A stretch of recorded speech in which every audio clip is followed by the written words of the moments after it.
విజయవాడలో సంచలనం సృష్టించిన యువకుడు గాదే సాయికృష్ణ అదృశ్యం కేసులో ముఖ్యమంత్రి చంద్రబాబు స్పందించారు. సాయికృష్ణ కుటుంబాన్ని ఉండవల్లిలోని తన క్యాంపు కార్యాలయంలో పరామర్శించి ప్రభుత్వం అన్ని విధాలా అండగా ఉంటుందని భరోసా ఇచ్చారు. ఈ కేసుపై ఇప్పటికే ఉన్నత స్థాయి విచారణ జరుగుతోందని, దోషులు ఎంతటి వారైనా వదిలిపెట్టే ప్రసక్తే లేదని ఆయన స్పష్టం చేశారు.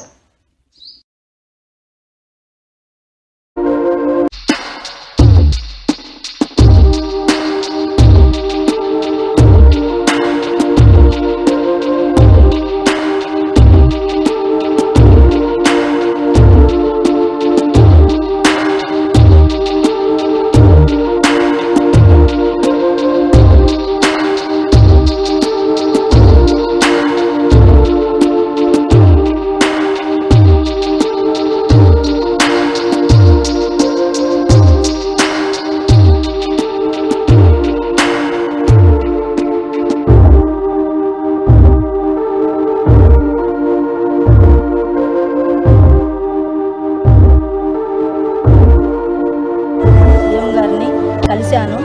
నాకు తగ్గ న్యాయం చేశారు. ఆయన నా బిడ్డ కేసులో నాకు సాయం చేస్తానన్నారు. నాకు తగ్గ న్యాయం చేశారు. నేను అదే చాలు అనుకుంటున్నా. నా పిల్లోడి గురించి నాకు న్యాయం చేశారు.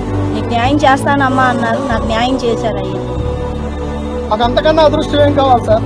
ఒక సామాన్యుడికి న్యాయం జరగదు అనుకున్నాం, కానీ చంద్రబాబు గారు లాంటి మహోన్నతమైన వ్యక్తి ఉన్నంతకాలం, పవన్ కళ్యాణ్ గారు లాంటి వ్యక్తి ఉన్నందుకు మేము చాలా సంతోషిస్తున్నాం. లోకేష్ గారికి, చంద్రబాబు గారికి, పవన్ కళ్యాణ్ గారికి, మాకు సహకరించిన అందరికీ ధన్యవాదాలు తెలుపు.